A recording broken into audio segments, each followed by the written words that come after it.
మీ అమ్మనో నీ చెల్లినో నీ భార్యనో ఈ రకంగా మాట్లాడితే నువ్వు ఇంతవా అని నేను అడుగుతున్న. ట్విట్టర్లో పెట్టినోని అరెస్టును ఖండించినోని. నా భార్య నా బిడ్డను తిడితే నాకు నొప్పి అవుతుంది, కానీ నీకు ఒక ఆడపిల్లను అవమానిస్తుంటే నీకు నొప్పి కావా? ఏ సంస్కృతిలో ఉన్నారని నేను అడుగుతున్నా అధ్యక్ష.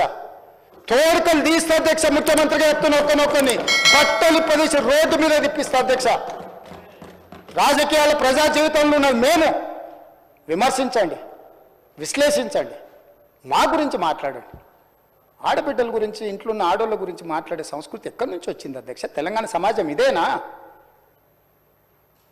రజాకర్లకు, నిజాంలకు, భూస్వాములకు, పెత్తందారులకు వ్యతిరేకంగా పోరాటం చేసిన స్ఫూర్తి ఓ రామ్జీవ్ గోండు, కొమరం భీమ్, ఓ చాకలి ఐలమ్మ, ఈ ప్రాంతంలో దొడ్డి కొమరయ్య, ఓ సర్దార్ సర్వాయి పాపన్న గౌడు ప్రాతినిధ్యం వహించిన ప్రాంతం ఇది అధ్యక్ష. ఇది ఒక చైతన్యమైన ప్రాంతం.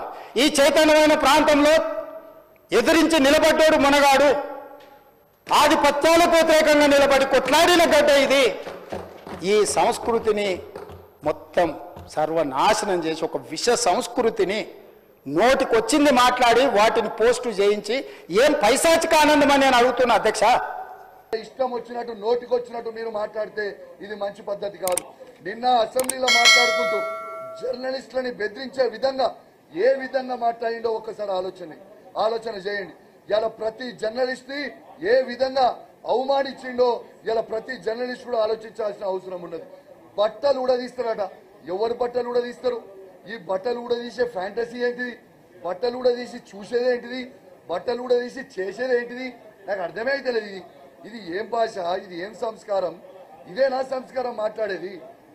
నీకు అంత ఫ్యాంటసీ ఉందా? బట్టలు ఊడదీసే ఫ్యాంటసీ ఉందా? బట్టలు ఊడదీసి అందరివి చూసేది ఏంటిది? నువ్వు నాకు ఒక్కసారి చెప్పు. ఇదా? దీనికోసమా నిన్ను ఎన్నుకుంది ప్రజలు? దీనికోసమా నిన్ను ప్రజలు ఎన్నుకుందని నేను అడుగుతా ఉన్నాను. నువ్వు జవాబు చెప్పాల్సిన అవసరం ఉన్నది. నిన్ను ఖచ్చితంగా నిలదీస్తూనే ఉంటాం, ఖచ్చితంగా నేను అడుగుతూనే ఉంటాం. నిన్న ఇంకొకటి కూడా మర్చిపోయినా, చాలా గొప్పగా నిన్న కడియం శ్రీహరి గారు కూడా చెప్పారు రేవంత్ రెడ్డి గారి ఆదేశాల మీద నా అభివృద్ధి కోసం నేను పార్టీ మారినాను.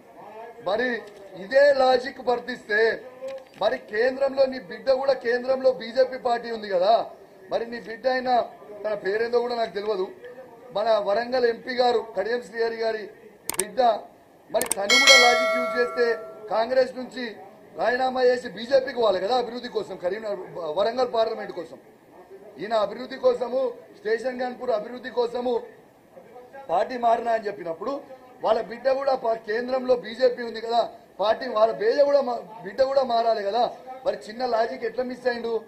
మరి ఇదా నువ్వు మాట్లాడేదని చెప్పి నేను అడుగుతా ఉన్నాను. 101% చెప్తా ఉన్నాం. ప్రజలు వేచి చూస్తా ఉన్నారు, ప్రజలు ఎదురు చూస్తా ఉన్నారు. మీరు చేసే అన్ని తుగ్లక్ పనులు మొత్తము ప్రజలు చూస్తా ఉన్నారు. ఖచ్చితంగా రాబోయే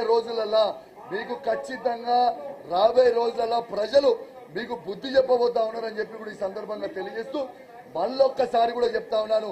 ఇలా నీ స్థాయి కేసీఆర్ గారి స్థాయి కాదు, నీ స్థాయి హరీష్ రావు గారి స్థాయి కాదు, నీ స్థాయి కేటీఆర్ స్థాయి కాదు, నీ స్థాయి కేవలం కౌశిక్ రెడ్డి వాదేశ్ రేవంత్ రెడ్డి. నీ స్థాయి వాళ్ళ స్థాయి కాదని చెప్పి చెప్తా ఉన్నాను. ఎస్, జాతి పిత కేసీఆర్ అని అంటున్నావు. ఎస్, తెలంగాణ జాతి పిత బల్లగుద్ది చెప్తున్నాం. తెలంగాణ జాతి పిత కేసీఆరే చెప్తా ఉన్నాం. ఇలా భారతదేశానికి స్వతంత్రం తీసుకురావడానికి మహాత్మా గాంధీ ఏ విధంగా అయితే పోరాడి స్వాతంత్రం తీసుకొని వచ్చిండో భారతదేశానికి, మనమైతే ఆ పోరాటం చూడలే స్వయంగా, కానీ తీసుకొచ్చిన మహాత్మా గాంధీని మనము మహాత్మా గాంధీని గౌరవిస్తా ఉన్నాం. కానీ ఇవాళ తెలంగాణ గౌరవిస్తా ఉన్నాం. ఇవాళ తెలంగాణని ఏ విధంగా తెలంగాణ కోసం పోరాటం చేసి చావు నోట్ల తలబెట్టి ఇలా తెలంగాణ తీసుకొచ్చినో స్వయంగా మన కండ్లతోని మనం చూసినాం. ఎస్, తెలంగాణ జాతిపిత కేసీఆర్ అని చెప్పక తప్పదు అని చెప్పి ఈ సందర్భంగా తెలియజేస్తా ఉన్నాను. నువ్వు ఎంత వరినా, నువ్వు ఎంత మొత్తుకున్నా, నువ్వు ఏదైపోయినా ఇలా అదే కేసీఆర్ గారు లేకపోయి ఉంటే ఇలా ఇదే రేవంత్ రెడ్డి ఆంధ్రోలో బూట్లు నాకుంటా కూసోపోవా? ఇలా ఇదే కేసీఆర్ జై తెలంగాణ అనకపోయి ఉంటే ఇలా చంద్రబాబు నాయుడు బూట్లు నాకుంటా కూర్చుండపోవా ఇదే రేవంత్ రెడ్డి? మరి ఇవాళ ఇదే కేసీఆర్ తెలంగాణ లేకపోయి ఉంటే ఇదే రేవంత్ రెడ్డి గారు తెలంగాణకు ముఖ్యమంత్రి అయ్యేదా?